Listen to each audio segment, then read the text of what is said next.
The night my father shoved my 12-year-old daughter is the night my old silence died and something colder and steadier took its place. It was New Year's Eve, the kind of night people post smiling photos about, fireworks, laughter, promises whispered into glasses of cheap champagne. We had driven 3 hours to his house because he said he wanted to see his granddaughter, because he said the new year should begin with family, because part of me still wanted to believe that age had softened him. I had learned long ago to keep my head down around him, to translate his moods like weather, to step aside before the storm. My daughter did not know that language yet. She was still learning how to trust adults, still believed that grandparents were safe by default. When the countdown started, she ran toward the back door to watch the neighbors setting off fireworks.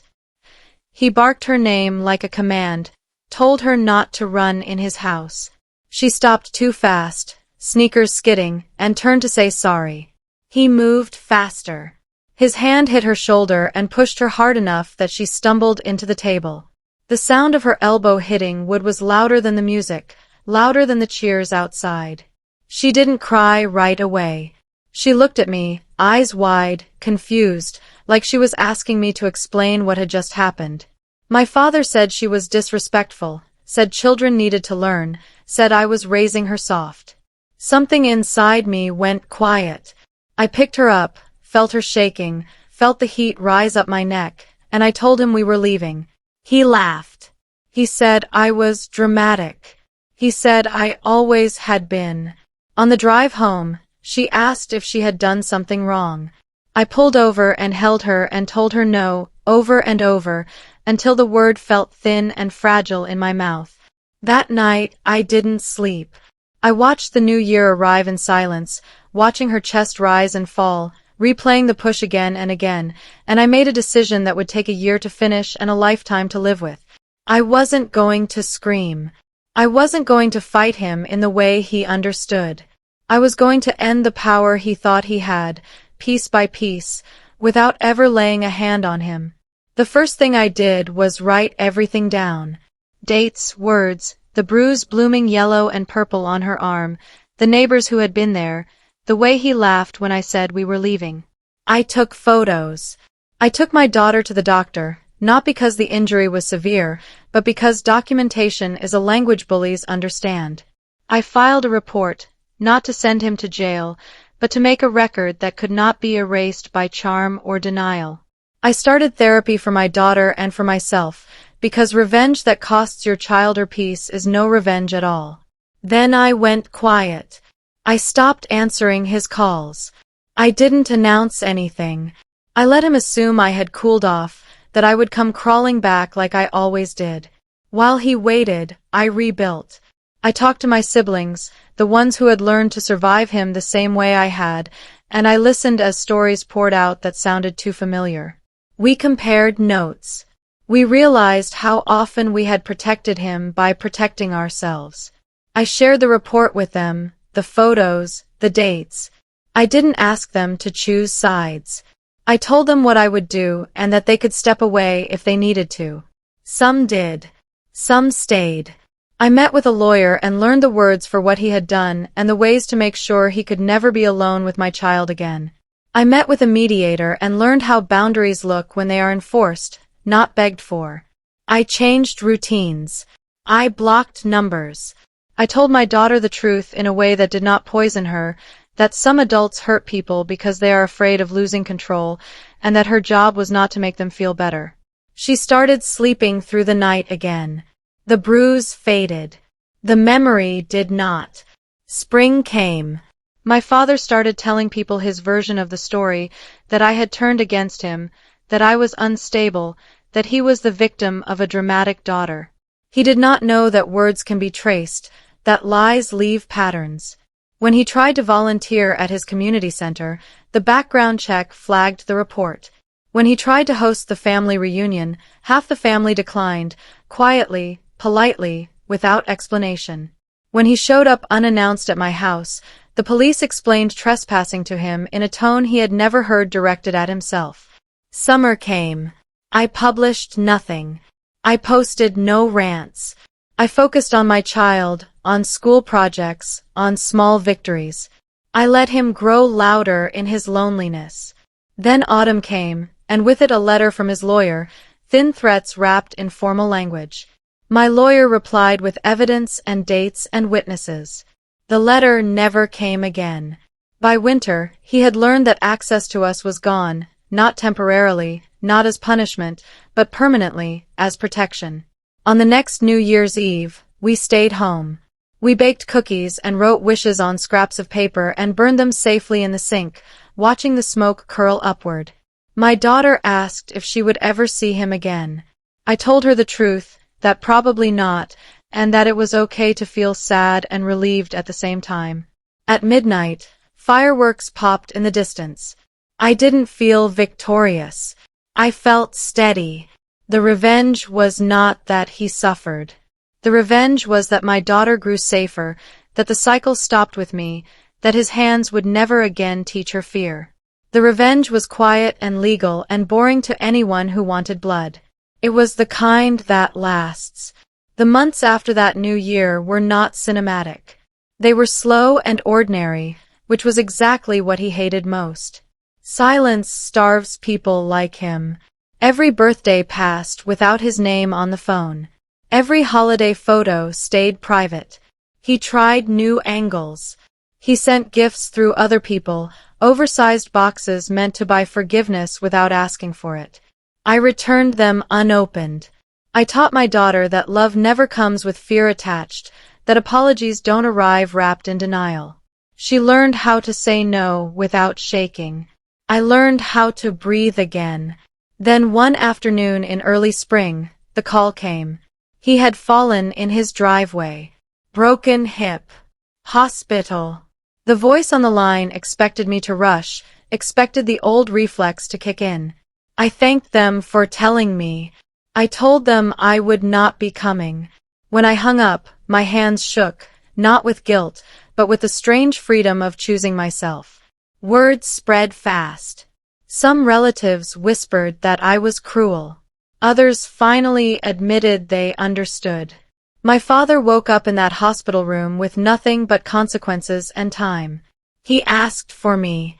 I did not go. Instead, I wrote a letter I never sent, listing everything he had taken and everything he would never touch again. I folded it and locked it away. Healing doesn't always look like forgiveness. Sometimes it looks like distance, like firm doors, like teaching a child that their body is their own. By the next New Year, my daughter laughed easily again. When fireworks lit the sky, she didn't flinch. That was enough. The deeper part came later, when the anger burned off and left questions behind. My daughter started asking about my childhood, about why I didn't stop him faster, about how someone who was supposed to protect could become someone to fear. Those questions cut sharper than any insult he ever threw at me. I realized then that this story was never only about him pushing her. It was about the years he had pushed me into corners I didn't know had names. I sat with her on the floor one evening, puzzles spread between us, and I told her the truth without turning it into a horror story. I told her how I learned to read moods before I learned multiplication. How I learned silence before I learned confidence. How I thought love meant enduring pain quietly so others could stay comfortable. She listened, not with pity, but with a seriousness that scared me a little. She said she was glad I stopped it with her. That sentence broke something open in my chest. I started therapy again, not to process the shove, but to grieve the parent I never had. Grief is quieter than rage. It sneaks up in grocery stores, in old songs, in the way you still reach for a phone that won't ring. I let myself feel it. Meanwhile, my father tried to rewrite history publicly. He posted vague messages about ungrateful children, about loyalty, about how elders were being discarded. People commented with sympathy. I said nothing. Behind the scenes, the mediator finalized a no-contact agreement. Boundaries became paperwork, signatures, consequences. Power hates paperwork. My daughter thrived. Her grades lifted. Her laugh came back fuller. She joined a self-defense class, not because she was afraid, but because she wanted to feel strong. I watched her stand taller, and I understood that revenge doesn't always look like a fall from grace. Sometimes it looks like growth that excludes the person who tried to stunt it. The deepest wound healed quietly, the belief that I was responsible for managing his emotions. When that belief died, so did his hold on me. The next shift was subtle, almost invisible from the outside, but it changed everything inside our family. My siblings began calling more often, not to gossip about him, but to ask how we were really doing. One by one, they shared memories they had buried for decades. A broken plate, a shove that was explained away as discipline, a fear they learned to call respect. Hearing them speak felt like opening windows in a house that had been sealed for years. We were not exaggerating. We were not alone. That knowledge carried weight. My father sensed it before anyone told him. Control slips when silence breaks. He tried one last time to pull me back, sending a message that said he was sick, that he didn't have much time, that family should forgive. I read it slowly. I did not respond. Forgiveness, I learned, is not a bridge you build while someone is still lighting matches. Summer returned. We took a trip we had postponed for years, just the two of us, no schedules, no tension. On a quiet beach at sunset, my daughter told me she felt safe with me. Not just loved. Safe. I cried where she couldn't see, letting the waves take the sound. That was the moment I understood the full shape of what I had done. I had not destroyed him. I had dismantled a legacy of fear. When the next new year arrived, we made new traditions. We counted down not to midnight, but to the moment we let go. And when the fireworks exploded, I didn't think of revenge at all. I thought of freedom. After that new year, life tested the boundary I had built, as if to see whether it was real or just a moment of courage. My father's health declined faster than anyone expected. Messages came through distant relatives, softened versions of urgency, hints that time was running out. They said he wanted to apologize. They said he was different now. They said I would regret it if I didn't go. Regret is a word people use when they want you to carry their fear for them. I listened. I felt the old pull. Then I watched my daughter doing homework at the table, humming softly, unafraid in her own home. That sound answered every question. I sent one message back. I said any apology would have to be written, specific, and acknowledge what he did without excuses. Nothing came. Silence, again, told the truth. Weeks later, he passed. The news landed without drama. No collapse. No screaming. Just a long exhale I didn't know I'd been holding for decades. At the funeral, I stood in the back, unseen, not to mourn him, but to mark an ending. People spoke about his strength, his discipline, his sacrifices. I listened without anger. Stories are easier than accountability. I left early. That night, my daughter asked where I had been. I told her I said goodbye to something that could no longer hurt us. She nodded, understanding more than her years suggested. In the months that followed, something unexpected happened. Peace stayed. It didn't vanish with his death. It settled deeper. I stopped bracing for the phone. I stopped explaining myself. My daughter grew into her teenage years with a confidence I never had. When she stood up for herself at school, when she corrected an adult who spoke sharply to her, I saw the future rewriting the past. The revenge was complete, not because he lost, but because she won. What came next surprised me more than his death ever did. Without him as the center of gravity, everything else in my life shifted. I realized how many choices I had made by default, careers delayed, friendships kept shallow, dreams postponed because I had been trained to stay small. When the fear finally left, it left space behind. I filled it carefully. I went back to school part-time. I applied for the job I once thought I didn't deserve. I started saying yes to things that scared me for the right reasons. My daughter watched all of it. Children notice when adults grow. One night she told me she wanted to be a lawyer, not because she loved arguments, but because she wanted to protect people who felt unheard. I knew exactly where that seed came from. We talked about anger, about how it can either rot inside you or fuel change. I taught her that revenge doesn't have to be loud to be powerful, that the strongest response to cruelty is building a life where cruelty has no access. Sometimes I still dream of him, not as he was at the end, but as the man who once towered over me. In those dreams, I don't freeze anymore. I turn away. I wake up calm. On the anniversary of that new year, we light a candle, not for him, but for the version of ourselves that survived. My daughter laughs when the fireworks start, and I realize the story really did change that night. Not because of what he did, but because of what I refused to allow afterward. The next chapter unfolded quietly, the way real healing does, without announcements. There were moments when guilt tried to sneak back in, wearing the mask of tradition. People said things like blood is blood, or he did his best, or at least he's gone now. I stopped arguing with those sentences. I learned that not every misunderstanding deserves correction. Some truths are only meant for the people who live them. Instead, I focused on presence. I showed up to school meetings without that tight knot in my stomach. I sat through parent-teacher conferences without apologizing for existing.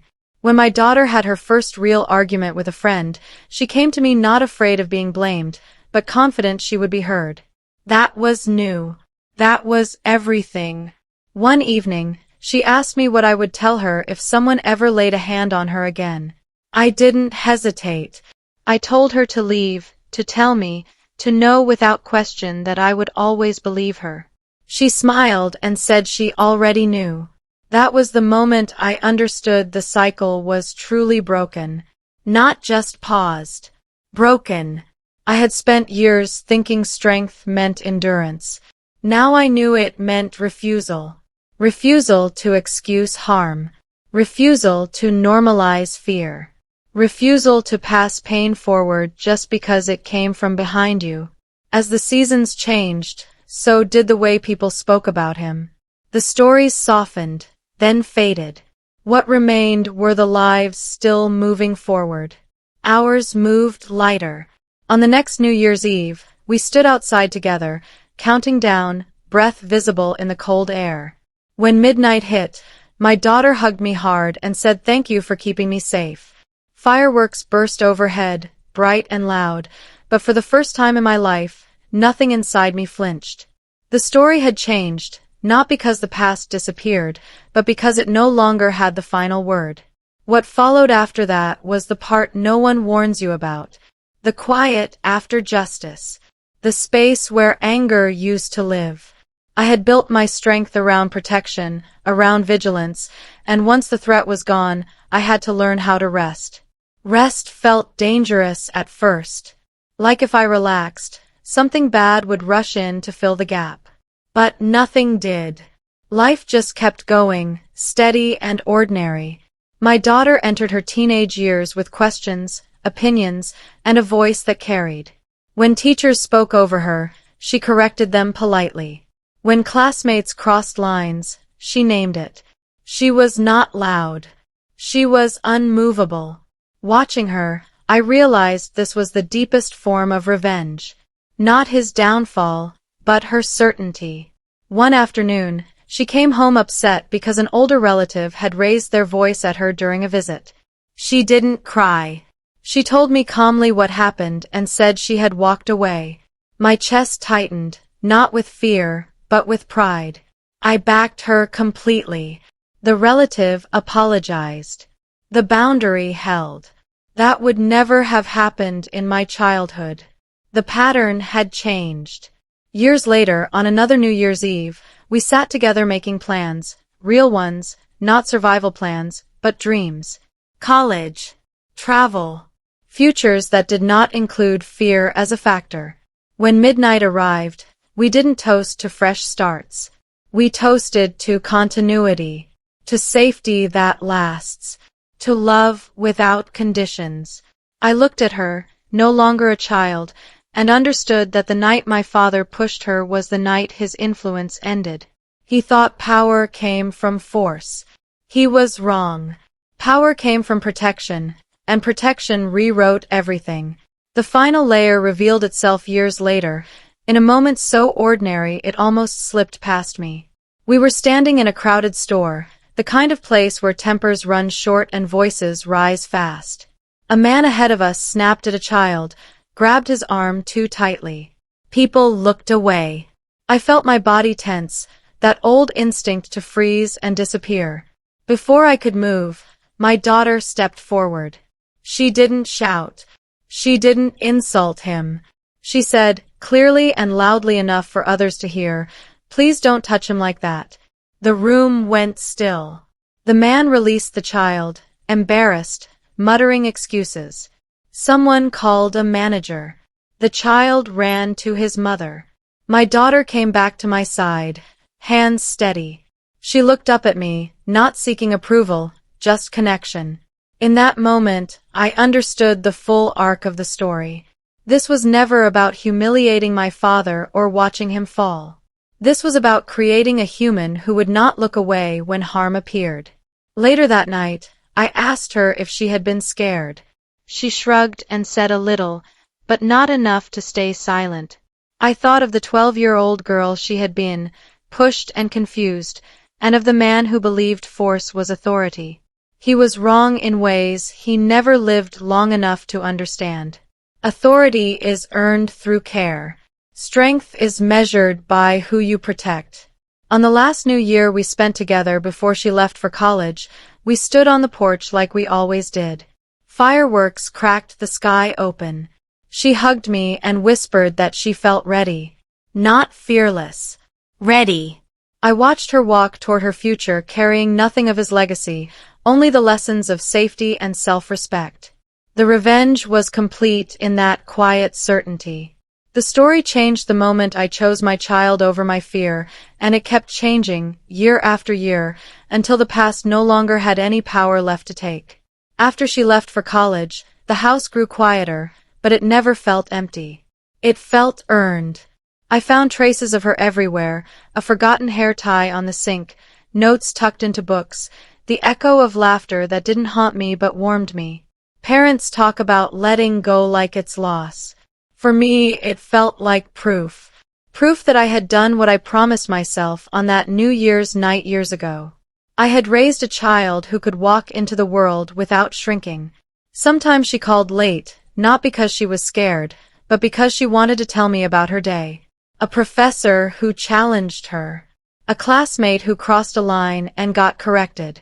A moment when she trusted her instincts and didn't apologize for them. Each story stitched something closed inside me. One winter, she came home for the holidays. We stood in the kitchen cooking together, moving around each other easily, no tension, no raised voices. She caught me watching her and smiled. She said, "You know, I don't remember him very clearly anymore. Not the fear. Just that you were there." That sentence was heavier than any confrontation could have been. The past had finally lost its sharp edges. When the new year arrived again, I didn't mark it with rituals or vows. I simply opened the door and let the cold air in, feeling steady on my feet. I thought about the man who believed pushing a child would teach obedience. All it taught was resolve. He tried to pass down fear. I passed down safety. That was the ending he never saw coming. After that, life settled into a rhythm that felt unshakable. Friends noticed a calm in me they hadn't seen before. My daughter, now growing into adulthood, carried herself with quiet authority, the kind that commands respect without demanding it. One evening, she came home from a volunteer program where she had been mentoring children from difficult homes. She told me about a boy who reminded her of herself at 12, timid, wary, unsure if the world was safe. She said she stayed with him until he smiled and trusted the space. I realized then that the story's true power wasn't in punishment or revenge at all. It was in the legacy we leave. Protection, guidance, courage. My father's shadow had shrunk to a memory, a lesson on what not to pass forward. For the first time, I could think of him without anger, without trembling, without imagining what could have been different. The years of planning, of legal boundaries, of silence and observation had all culminated in something neither of us expected: freedom. Not just survival, but flourishing. When the next new year arrived, my daughter and I stood on the balcony, fireworks exploding in the distance. She leaned against me and whispered, "We're okay now." I nodded. We were. And for the first time, I truly understood that the story had changed forever, not because of what he lost, but because of what we had gained: safety, dignity, and an unshakable bond no one could ever break. After that new year, life continued quietly, almost invisibly powerful. The years didn't erase memory, but they transformed it. My daughter no longer flinched at sudden movements, no longer doubted her right to exist safely. She carried herself through the world with the ease of someone who knows boundaries are real and enforceable. I watched her first job interviews, her first serious friendships, her first heartbreaks. Each time, she navigated them without fear, without compromise to her integrity, and I felt the deepest satisfaction, the kind that comes not from watching someone fall, but from watching someone rise unshaken. Occasionally, distant relatives tried to reach out on behalf of my father, testing whether anger still lingered, whether the past could be resurrected. I answered once, carefully, then let it go. Silence was louder than words. On the anniversary of the night he shoved her, we lit a small candle in the living room, our private ritual. She whispered a wish for the coming year, not for revenge, not for power, not for me, but for kindness in the world. I realized then that the story's true ending was not punishment, not exposure, not proof of consequences. It was the peace we had built, layer by layer, moment by moment. The story had shifted from fear to freedom, from control to choice, from his hands to ours. And that, in the end, was the most profound revenge of all. We lived fully, unbroken, unstoppable, and unafraid. The years after that became a testament to quiet resilience. We moved to a new neighborhood, one with sunlight that felt different, streets that didn't echo with tension or hidden threats. My daughter made friends who respected her boundaries, who laughed with her instead of at her, who never needed to test her limits to feel superior. I watched her navigate adolescence, sometimes clumsy, sometimes bold, but always in control of her own body and voice. Occasionally, the past tried to peek back in. A distant relative would mention him casually, or a memory of his temper would flicker in my mind. I let it pass. I no longer reacted. I realized the deeper part of revenge was not in confrontation, exposure, or legal victories. It was in living, fully and openly, without the shadows dictating your choices. One evening, my daughter brought home a classmate who had suffered in a home with anger and control. She guided him patiently, offered calm advice, helped him see that safety and respect were not optional, they were his right. Watching her, I understood that the cycle had ended with us. Our story had rewritten itself. When the next new year arrived, we did not count down to midnight. We counted our breaths, our small victories, our freedom. Fireworks exploded in the distance, but inside, all was still. We were safe, whole, and unafraid. The revenge was complete, not through punishment, but through life, and the life we chose to live without fear. After that, the story shifted in ways even I hadn't expected. The quiet victories accumulated like small stones forming a wall, each choice, each boundary, each act of self-respect building an unshakable fortress around us. My daughter grew more confident, more independent, more compassionate. She started advocating for younger kids at school, teaching them how to speak up when they felt unsafe. She reminded me of the 12-year-old girl he had pushed, but stronger, unshakable, untouchable.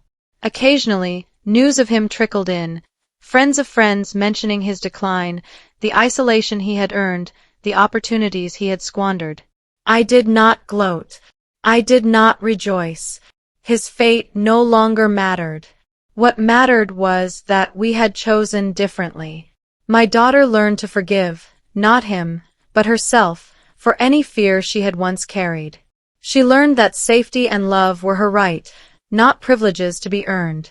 And I learned that the deepest revenge is not a public spectacle, not a collapse to watch, not a punishment handed down.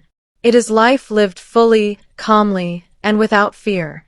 One New Year's Eve, years after that fateful night, we stood together on the balcony, watching fireworks ripple across the sky. My daughter leaned against me and whispered, "We're free." I smiled and let the words settle. Yes, free. At last, the story had fully changed, rewritten by courage, boundaries, and the simple, unstoppable act of protecting what mattered most. After that, life became a series of quiet affirmations. I realized that every choice I had made, every boundary enforced, every step away from him, every moment of protecting my daughter, had compounded into something permanent, a life no longer dictated by fear. My daughter thrived in school, in friendships, in her passions. She joined clubs, led teams, and even started mentoring younger children, teaching them the very lessons I had fought so hard to give her, that no one has the right to hurt you, that silence is not always strength, and that saying no can be the bravest thing in the world. Sometimes she would glance at me and smile, that knowing look that said, "I remember. I understand. I am stronger because of it."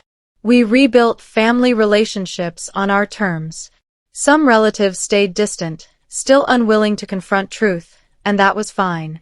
The ones who mattered respected boundaries and understood the lessons we had learned. My father's memory became just that, a memory, not a threat, not a teacher. I no longer dreamed of confrontations or revenge. My revenge had already been served, in my daughter's safety, in her confidence, in the knowledge that the cycle of fear had ended with us. One quiet New Year's Eve, we stayed at home, lights dimmed, the world outside celebrating loudly. My daughter and I toasted to the ordinary victories, the laughter, the meals we shared, the ability to walk through life without flinching. Fireworks exploded in the distance. I didn't feel anger, satisfaction, or triumph.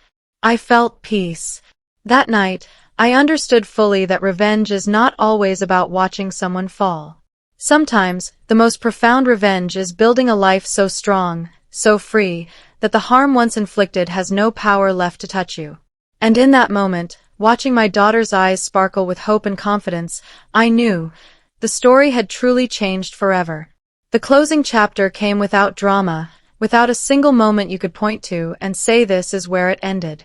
It ended slowly, the way storms dissolve into clear skies. One day I realized I hadn't thought of him in months. Not with anger, not with fear, not even with curiosity. His absence had become complete, not just from our lives, but from our minds. My daughter was no longer defined by what happened to her at 12. She was defined by who she chose to become. Confident, aware, kind without being fragile, strong without being hard. She moved through the world knowing her worth did not require permission. Watching her, I understood something that took me a lifetime to learn. Abuse only survives in secrecy and silence. Once exposed to truth, boundaries, and time, it collapses on its own weight. On the final New Year's Eve of this story, many years after that shove changed everything, we stood together again. Older now, wiser, still unbreakable. Fireworks filled the sky, bright and loud, but inside us there was only calm. My daughter squeezed my hand and said she was proud of me. Not for fighting, not for revenge, but for choosing her. That was the moment the story truly closed. Not with punishment, not with public shame, but with a future untouched by his hands, his voice, his control. He thought power meant force. He was wrong. Power was a mother who refused to stay silent. Power was a child who grew up unafraid. Power was a life rebuilt so completely that the past lost its grip. The new year didn't just change that night. It changed everything after. Years later, when people asked me how I found the strength, I never gave them a dramatic answer. I didn't talk about revenge plans or heroic moments. I told them the truth. Strength arrived the moment I stopped negotiating my child's safety. Everything after that was just follow through. My daughter grew into a woman who trusted her instincts, who walked away from disrespect without explanation, who loved deeply without fear. She never needed to know every detail of what I protected her from. She only needed to feel protected.